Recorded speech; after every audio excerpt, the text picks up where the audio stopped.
दोस्तों, स्वागत है आपका हमारे चैनल दी यूनिक वर्ल्ड में।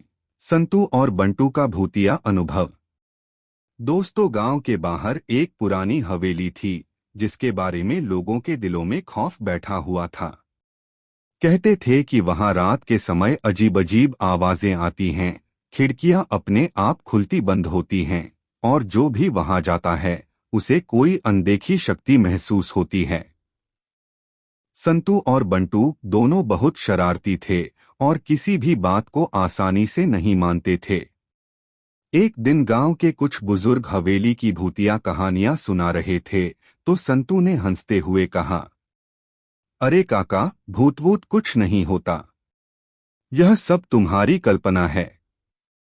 बंटू, जो थोड़ा डरपोक था, फौरन बोला, हाँ, लेकिन लोग कहते हैं कि जिसने भी उस हवेली में रात बिताई वो वापस नहीं आया। गांव के एक बुजुर्ग बोले, अगर तुम दोनों इतने बहादुर हो तो आज रात जाकर देख लो, लेकिन अगर डर गए तो मान लेना कि भूत होते हैं। संतू को यह चुनौती स्वीकार थी। उसने बंटू को उकसाते हुए कहा, अगर तू मेरे साथ वहां एक रात बिता ले तो पूरे हफ्ते तुझे समोसे खिलाऊंगा। बंटू समोसे के नाम पर थोड़ा उत्साहित हुआ, लेकिन फिर डर के मारे बोला, और अगर भूत आ गया तो? संतू हंसते हुए बोला, तू मेरी ताकत देख, मैं भूत से हाथ मिलाकर आऊंगा। आधी रात को दोनों दोस्त टॉर्च और कुछ खाने पीने की चीजें लेकर हवेली की ओर चल पड़े। बाहर से हवेली डरावनी लग रही थी। बड़ी बड़ी टूटी खिड़कियां, जर्जर दरवाजे और हवा में उड़ते सूखे पत्ते माहौल को और रहस्यमय बना रहे थे। जैसे ही उन्होंने दरवाजा खोला, कड़क एक जोर की आवाज हुई। बंटू ने डरकर संतू का हाथ पकड़ लिया। अब भाई, लगता है अभी वापस चलना चाहिए। संतू ने बंटू को खींचते हुए कहा, अरे कुछ नहीं होगा, चल अंदर।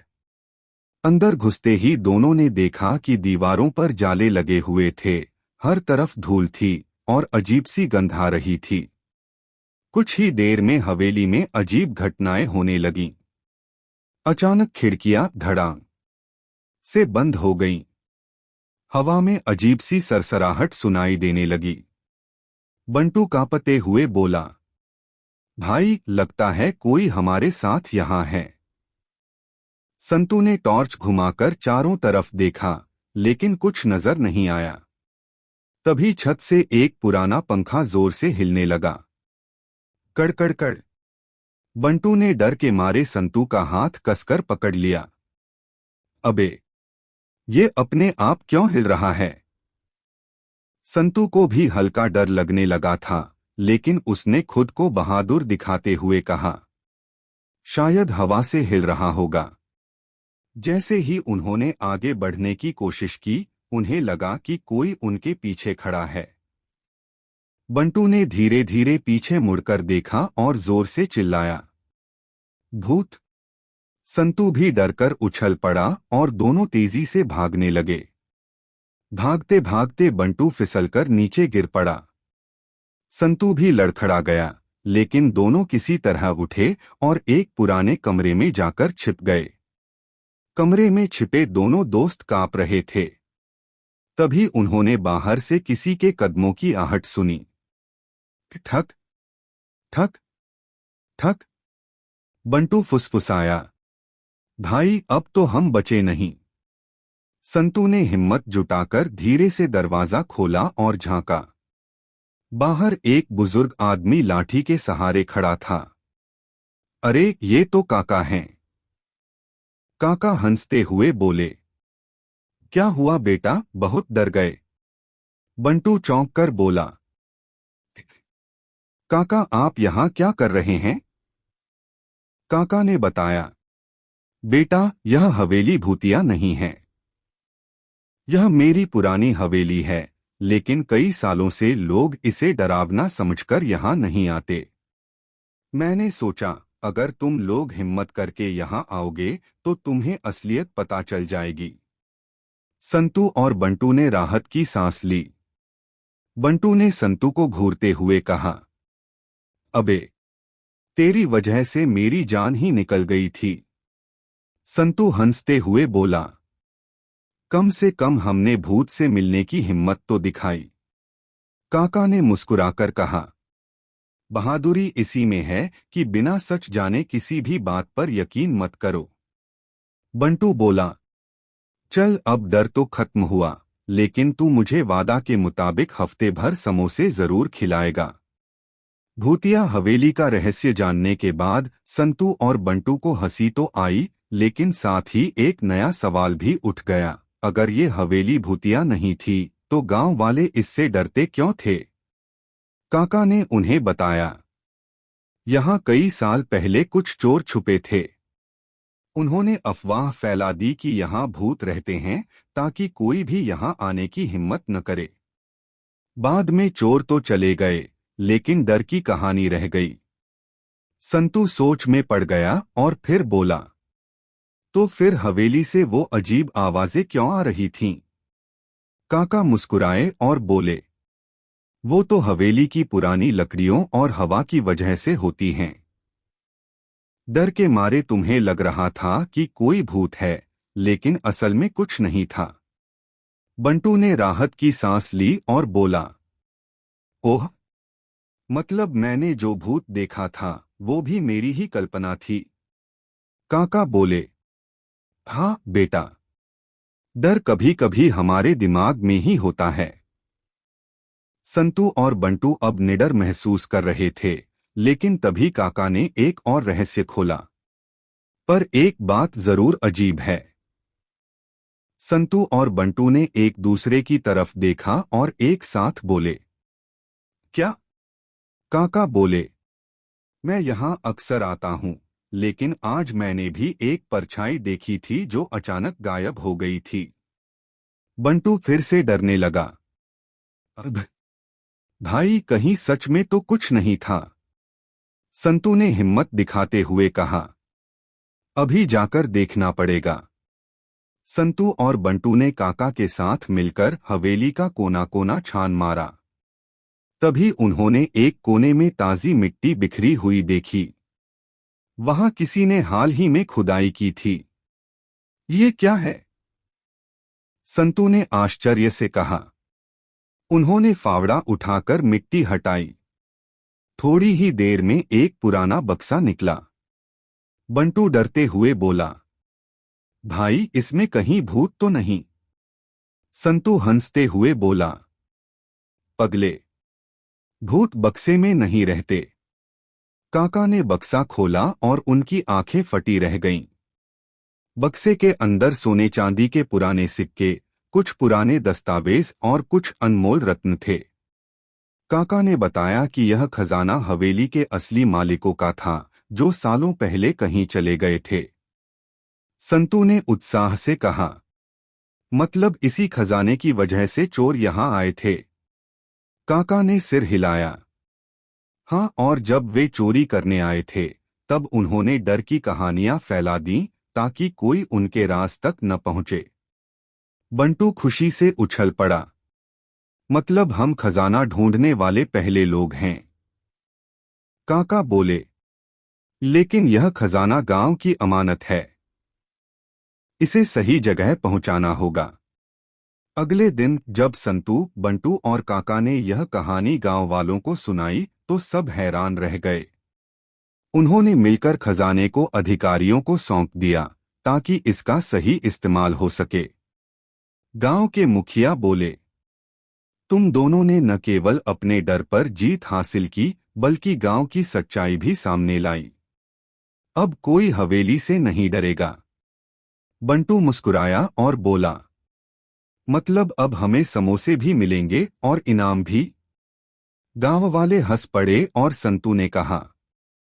हाँ भाई, अब तो पूरे गांव को समोसे खिलाने पड़ेंगे। गांव में अब कोई भी हवेली को भूतिया नहीं मानता था। संतू और बंटू के खजाने की खोज के बाद सभी गांव वाले खुश थे। लेकिन यह कहानी यहीं खत्म नहीं हुई। खजाना तो मिल गया था, मगर अभी भी कुछ राज बाकी थे। खजाना मिलने के बाद संतू और बंटू को गांव में हीरो की तरह देखा जाने लगा। लेकिन कुछ ही दिनों बाद फिर से एक अजीब घटना हुई। रात में हवेली से अजीब आवाजें आने लगीं, सरसर, ठक ठक, खटाक। बंटू, जो अब थोड़ा बहादुर बन गया था, फिर भी डरते हुए संतू से बोला, भाई, खजाना तो चला गया, फिर ये आवाजें क्यों आ रही हैं? संतू ने सोचा और फिर बोला, चल इस बार भी जाकर देखते हैं। बंटू डरते डरते बोला, पर इस बार कोई खजाना नहीं मिलेगा, फिर क्यों जाएं?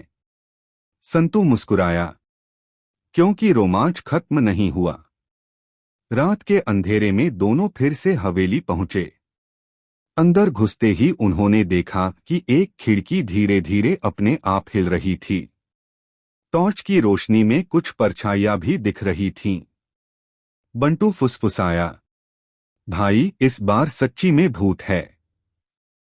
लेकिन संतू ने गौर से देखा और कुछ समझ गया। उसने बंटू से कहा, शांत रह, कोई सच में अंदर है। दोनों धीरे धीरे आगे बढ़े और छुपकर देखने लगे। वहां दो नकाबपोश लोग जमीन खोद रहे थे। बंटू धीरे से बोला, अबे, ये कौन हैं? संतू फुसफुसाया, शायद खजाने की बाकी चीजें ढूंढने आए हैं। बंटू बोला, पर खजाना तो हमने पुलिस को दे दिया था। संतू बोला, शायद इन्हें लगता है कि और भी खजाना बचा हुआ है। अब दोनों ने एक चाल सोची। संतू ने बंटू के कान में कुछ कहा और फिर दोनों अलग अलग दिशा में जाकर छुप गए। बंटू ने एक बड़ा पत्थर उठाकर खिड़की के पास पटका, धड़ाम। चोर चौंक गए। कौन है? तभी संतू ने पीछे से आवाज निकाली, मैं इस हवेली का रक्षक हूं। यहां से भाग जाओ। चोर डर गए और भागने लगे। लेकिन जैसे ही वे बाहर निकले, वहां पहले से गांव वाले और पुलिस खड़ी थी। बस अब बचकर कहां जाओगे? पुलिस ने उन्हें पकड़ लिया। अगले दिन गांव वालों को पता चला कि ये चोर वही लोग थे जो पहले भी हवेली में छिपकर खजाना निकालने आए थे। पुलिस ने उन्हें पकड़ लिया और हवेली को पूरी तरह से साफ करवा दिया।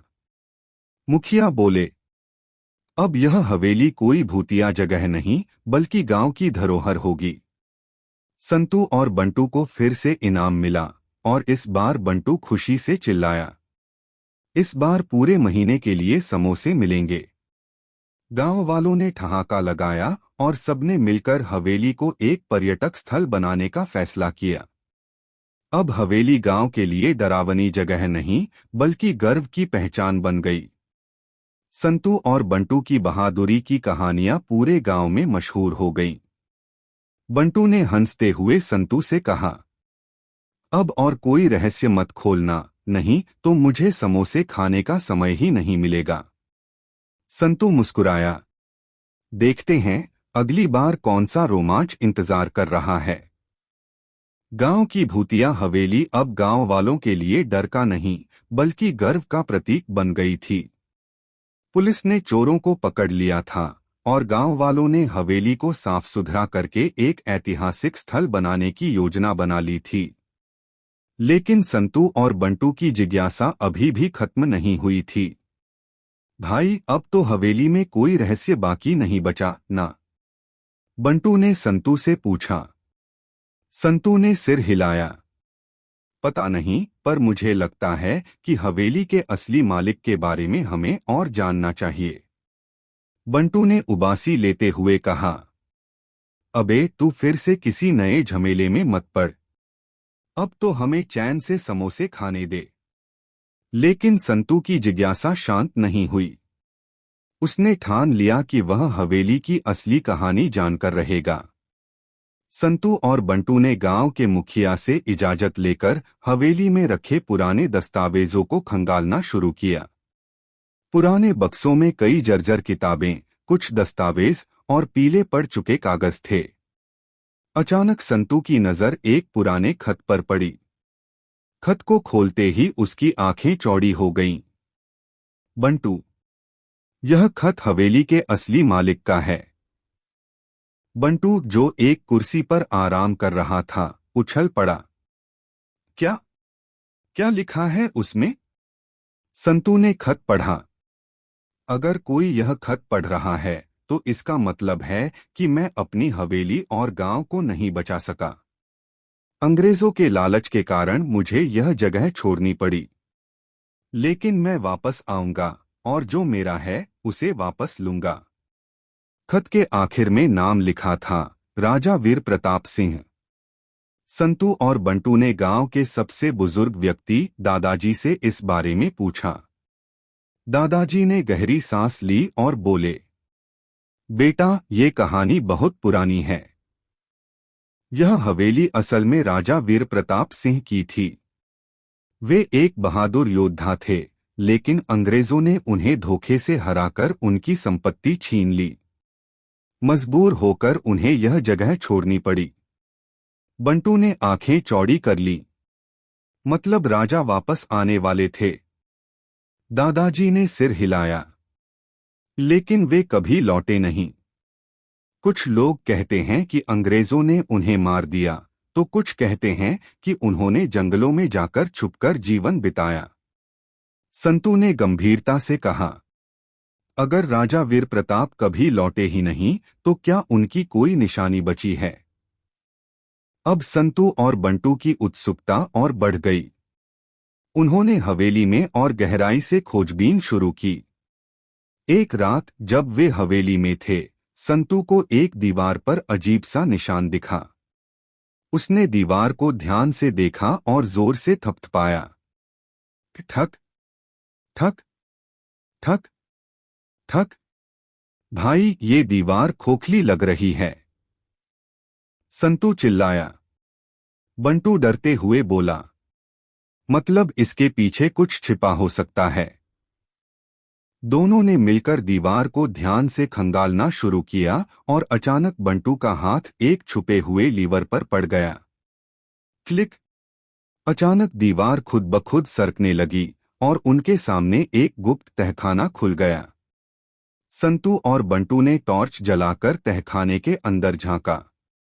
अंदर घुसते ही उन्हें लकड़ी की पुरानी अलमारियां, तलवारें, पुराने सिक्के और एक सोने की मूर्ति दिखी। बंटू हैरानी से बोला, भाई, ये तो असली खजाना है। संतू ने मूर्ति को गौर से देखा। नीचे एक छोटी सी तख्ती पर लिखा था, यह भगवान कृष्ण की मूर्ति राजा वीर प्रताप सिंह की सबसे अनमोल धरोहर थी। इसे खोने का मतलब था अपना वंश खो देना। बंटू का मुंह खुला रह गया। मतलब राजा वीर प्रताप की वंशावली भी हो सकती है। राजा का वारिस कौन? अब सबसे बड़ा सवाल था, क्या राजा वीर प्रताप सिंह का कोई वारिस आज भी जिंदा है? संतू और बंटू ने गांव के मुखिया को बुलाया और उन्हें यह सारी बातें बताईं।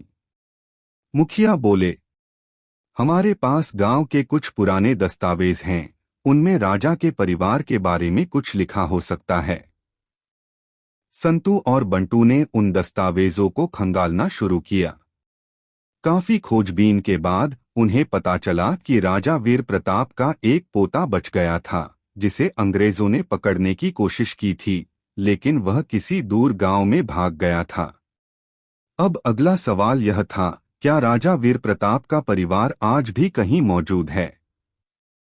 गांव वालों ने तय किया कि वे सरकार से मदद लेकर इस खोज को आगे बढ़ाएंगे। हवेली को अब एक ऐतिहासिक स्थल के रूप में विकसित किया जाएगा, ताकि राजा वीर प्रताप की कहानी हमेशा जीवित रहे। बंटू ने मुस्कुराते हुए संतू से कहा, भाई, इस बार समोसे से काम नहीं चलेगा, अब तो हमें हलवा पूरी खिलानी पड़ेगी। संतू हंसते हुए बोला, पहले देख तो सही, राजा का वारिस मिलता है या नहीं। अब सवाल यह था कि क्या राजा वीर प्रताप का परिवार अब भी कहीं जिंदा था? अगर हाँ, तो वे कौन थे? क्या वे अपने पूर्वजों की इस विरासत को अपनाएंगे? भूतिया हवेली अब एक ऐतिहासिक स्थल बनने जा रही थी और संतू और बंटू की बहादुरी ने पूरे गांव में तहलका मचा दिया था। लेकिन सबसे बड़ा सवाल अब भी बाकी था, क्या राजा वीर प्रताप सिंह का कोई वारिस आज भी जिंदा है? गांव के मुखिया, पुलिस और इतिहासकारों की मदद से दस्तावेजों को फिर से देखा गया। गांव के सबसे पुराने रिकॉर्ड को खंगालते हुए संतू को एक बेहद दिलचस्प दस्तावेज मिला। यह 1905 का एक सरकारी रिकॉर्ड था जिसमें लिखा था कि राजा वीर प्रताप सिंह के परिवार का एक व्यक्ति, आनंद सिंह, अंग्रेजों के अत्याचार से बचकर एक दूर गांव में चला गया था। आनंद सिंह, बंटू ने उत्साह से कहा। तो क्या यही राजा का पोता था? मुखिया जी ने सिर हिलाया। हाँ, लेकिन हमें नहीं पता कि उनके वंशज आज भी मौजूद हैं या नहीं। अब अगला कदम था आनंद सिंह के परिवार को ढूंढना। संतू, बंटू, मुखिया जी और कुछ गांव वाले पड़ोसी गांवों में पूछताछ करने लगे। कई गांवों की खोज के बाद उन्हें एक बहुत पुराना राजमहल दिखा जो अब खंडहर बन चुका था। वहां रहने वाले एक बुजुर्ग ने बताया, हाँ, मैंने सुना था कि हमारे पूर्वज कभी राजा वीर प्रताप के परिवार से जुड़े थे, लेकिन कोई ठोस सबूत नहीं है। बंटू निराश होकर बोला, मतलब अब कोई उम्मीद नहीं? संतू ने सोचा और पूछा, क्या आपके पास कोई पुरानी निशानी है? कोई पुराना दस्तावेज, तस्वीर या गहना? बुजुर्ग ने अंदर जाकर एक पुराना ताबीज निकाला जिस पर राजा वीर प्रताप के कुल चिन्ह, राजवंश का प्रतीक का निशान था। इतिहासकारों ने इस ताबीज की जांच की और यह सच निकला कि यह वही चिन्ह था जो संतू और बंटू को हवेली के तहखाने में मिला था। सरकार ने आनुवंशिक परीक्षण, डीएनए टेस्ट कराया जिससे यह सिद्ध हो गया कि बुजुर्ग व्यक्ति राजा वीर प्रताप के वंश से हैं। गांव में यह खबर आग की तरह फैल गई। अब जब असली वारिस मिल गया तो सरकार ने उस बुजुर्ग व्यक्ति को हवेली का कानूनी उत्तराधिकारी घोषित कर दिया। गांव वालों ने खुशी खुशी उनका स्वागत किया और हवेली को पूरी तरह से मरम्मत करके एक भव्य ऐतिहासिक महल में बदल दिया गया।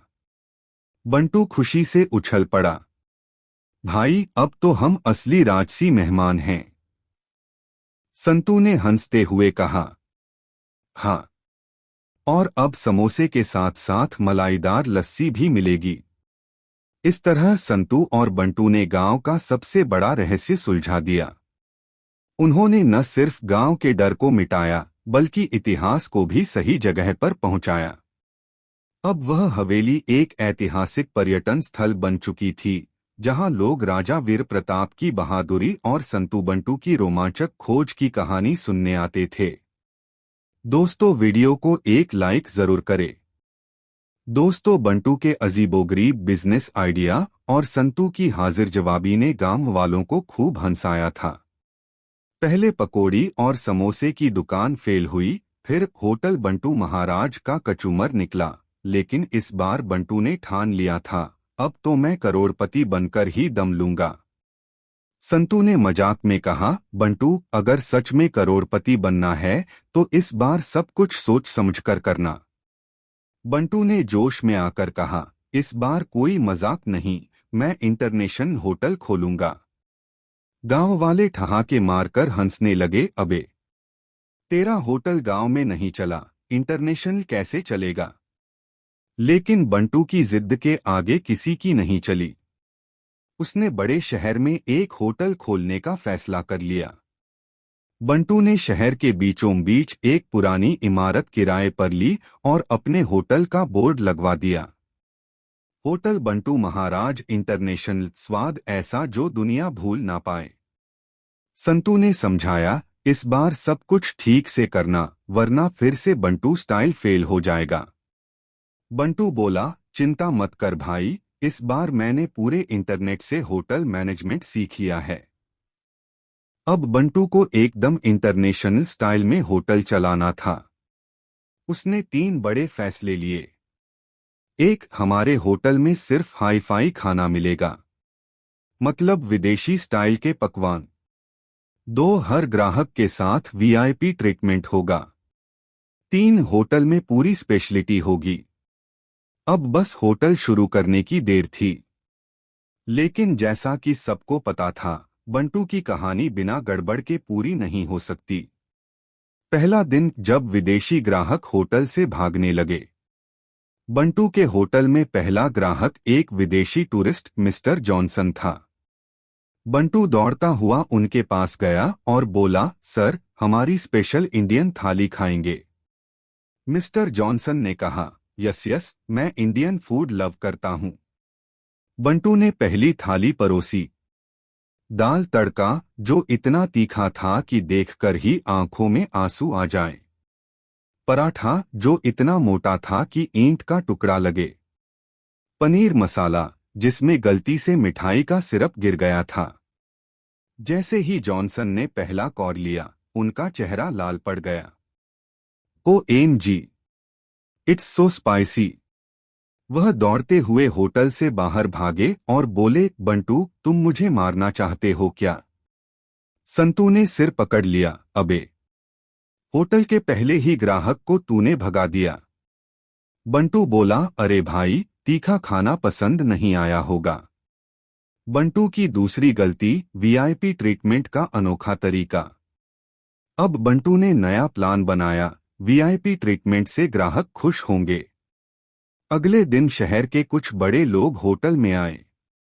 बंटू ने सोचा, अगर मैं इन्हें राजाओं की तरह खाना खिलाऊं तो ये जरूर खुश होंगे। तो उसने गोलू वेटर को ऑर्डर दिया, भाई, इन लोगों को असली वीआईपी ट्रीटमेंट देना। गोलू को वीआईपी का मतलब समझ नहीं आया, तो उसने खाना लाने के बजाय हर ग्राहक के हाथ में गुलाब जल डाल दिया। रामलाल सेठ, जो शहर के सबसे बड़े बिजनेसमैन थे, चौंक गए। अरे, ये मेरे हाथ पर पानी क्यों डाल रहा है? गोलू बोला, सर, वीआईपी ट्रीटमेंट। अब तो होटल में हंगामा मच गया। लोग हंस हंसकर लोटपोट होने लगे और कई लोग गुस्से में होटल छोड़कर चले गए। संतू ने बंटू को डांटा, अबे, वीआईपी ट्रीटमेंट का मतलब ये नहीं होता कि तू लोगों पर पानी डाले। बंटू सिर खुजलाते हुए बोला, यार, फिर से गड़बड़ हो गई। बंटू की आखिरी चाल, जादुई मेन्यू कार्ड। अब बंटू ने अपनी आखिरी चाल चली, जादुई मेन्यू कार्ड। उसने गांव के पुराने ज्योतिषी बाबा से कह दिया, बाबा, आप हर ग्राहक का भविष्य बताएंगे, जिससे होटल की कमाई बढ़ जाएगी। अब होटल का नया नियम बन गया, खाना ऑर्डर करने से पहले ज्योतिषी बाबा से भविष्य पढ़वाना अनिवार्य है। पहला ग्राहक आया, रामू काका। ज्योतिषी बाबा ने भविष्य देखा और बोले, बेटा, अगर तू इस होटल में खाना खाएगा तो तेरा पेट बिगड़ सकता है। रामू काका डरकर भाग गए। संतू ने सिर पकड़ लिया, अबे, तूने खुद अपने होटल का नुकसान कर लिया। अब कोई भी ग्राहक होटल में नहीं आ रहा था। अंत में बंटू को असली सीख मिली। संतू ने बंटू को समझाया, अगर सच में करोड़पति बनना चाहता है तो होटल सही तरीके से चला। बंटू ने मान लिया कि शॉर्टकट से कुछ नहीं मिलता, असली कमाई मेहनत से होती है। अब उसने अच्छे शेफ रखे, बढ़िया वेटर लाया और होटल के खाने को सुधारा।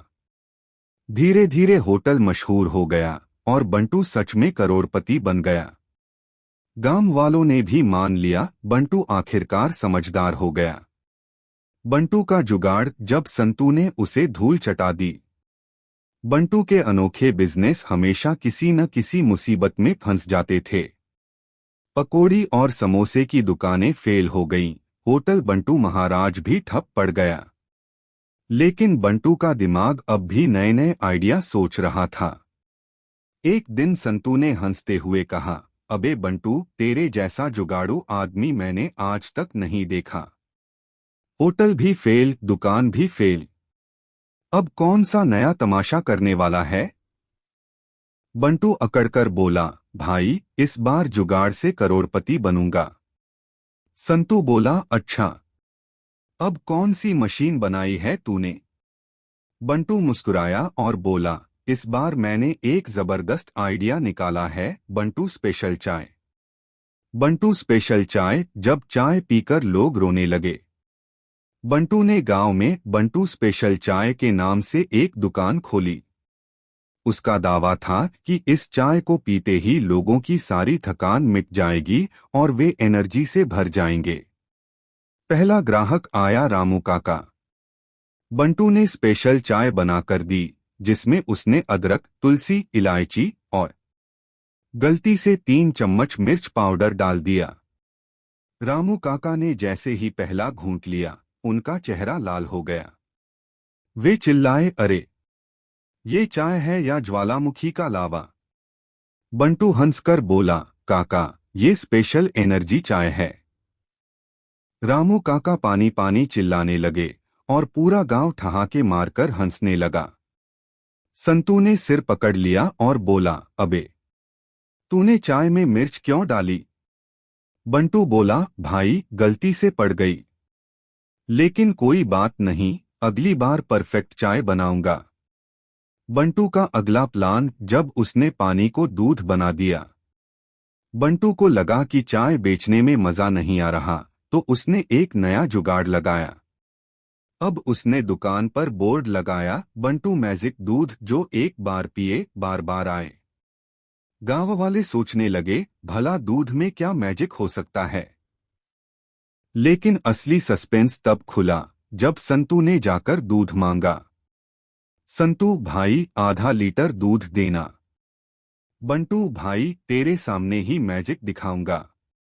बंटू ने एक बाल्टी पानी ली, उसमें थोड़ा सा सफेद पाउडर डाला और हिला दिया, और लो, पानी सफेद दूध में बदल गया।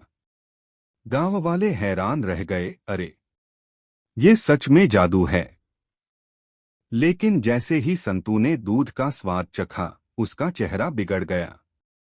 अबे ये तो खट्टा पानी है।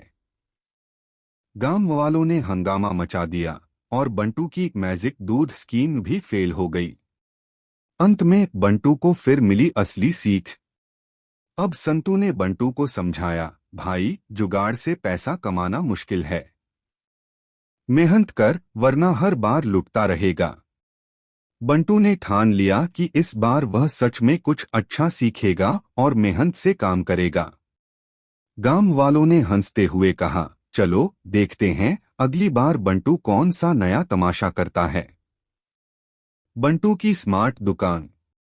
बंटू के अनोखे बिजनेस आइडिया, समोसे की दुकान, होटल बंटू महाराज और बंटू स्पेशल चाय बुरी तरह फेल हो चुके थे। हर बार गांव वाले हंसते हंसते लोटपोट हो जाते और अंत में बंटू को ही नुकसान उठाना पड़ता।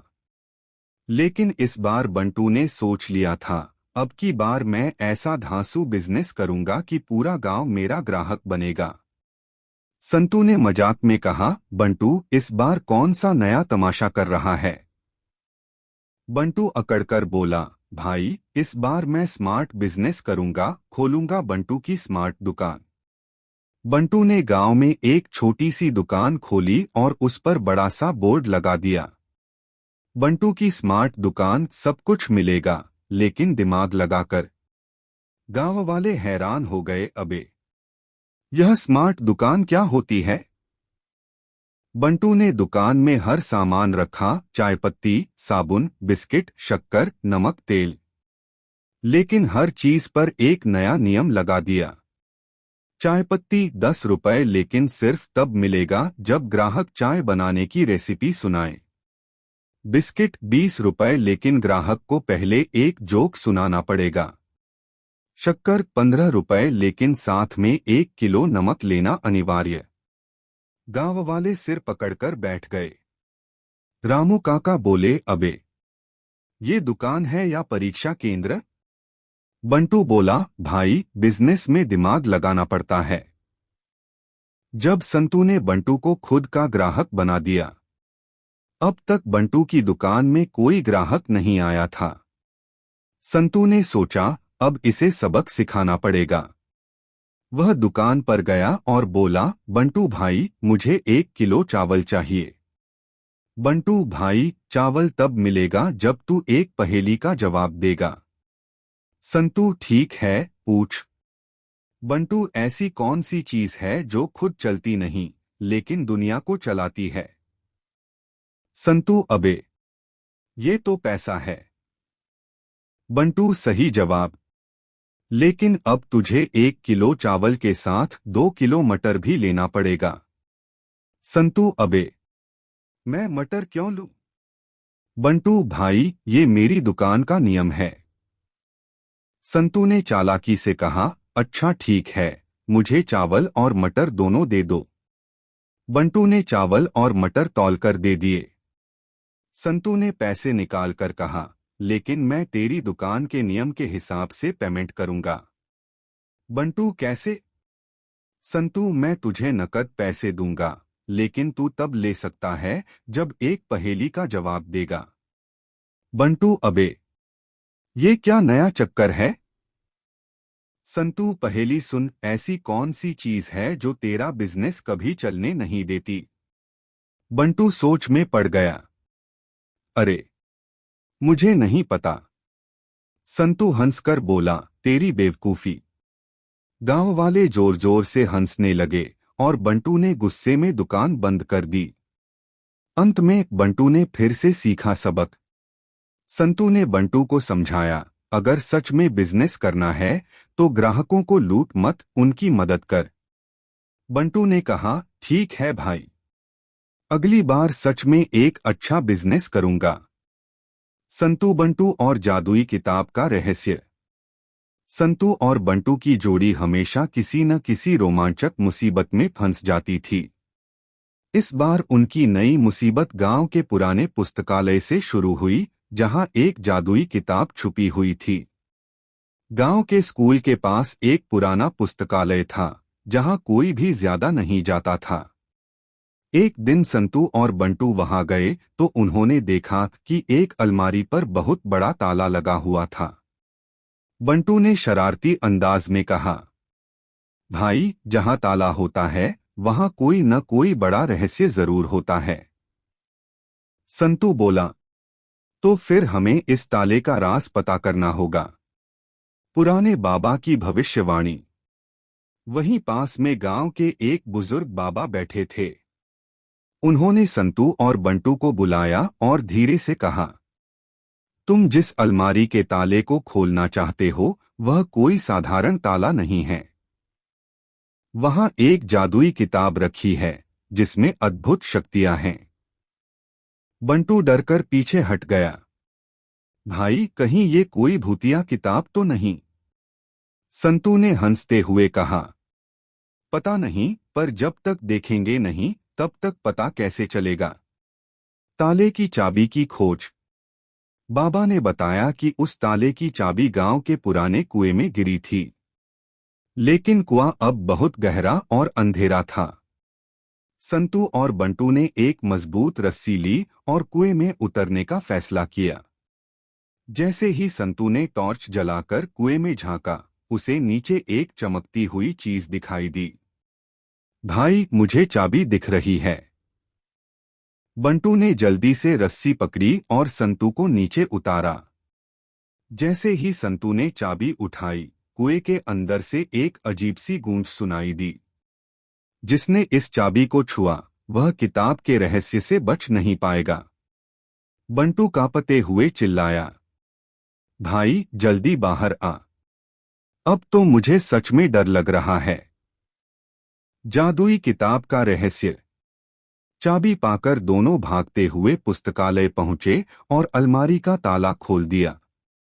जैसे ही अलमारी खुली, उसमें से एक पुरानी किताब निकली जिस पर सुनहरे अक्षरों में लिखा था, भविष्यवाणी की किताब।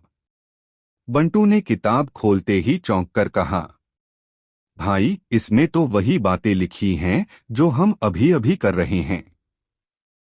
संतू ने किताब के अगले पन्ने पलटे और हैरानी से पढ़ा। अगर यह किताब संतू और बंटू के हाथों में आई है तो अब इनका भाग्य बदलने वाला है। क्या मतलब? बंटू घबरा गया। तभी किताब के अगले पन्ने पर लिखा हुआ दिखा, अगर वे अगले 24 घंटे में इसका सही उपयोग नहीं कर पाए तो वे हमेशा के लिए भुला दिए जाएंगे। समस्या का समाधान। अब संतू और बंटू के पास सिर्फ 24 घंटे थे। वे भागते हुए बाबा के पास गए और पूरी बात बताई। बाबा ने गंभीर होकर कहा, यह किताब बहुत ताकतवर है, लेकिन इसे सही व्यक्ति के हाथों में जाना चाहिए। इसे गांव के मंदिर में रख दो, तभी तुम्हें मुसीबत से छुटकारा मिलेगा। बंटू ने चैन की सांस ली। तो चल भाई, जल्दी से इसे मंदिर में रख देते हैं।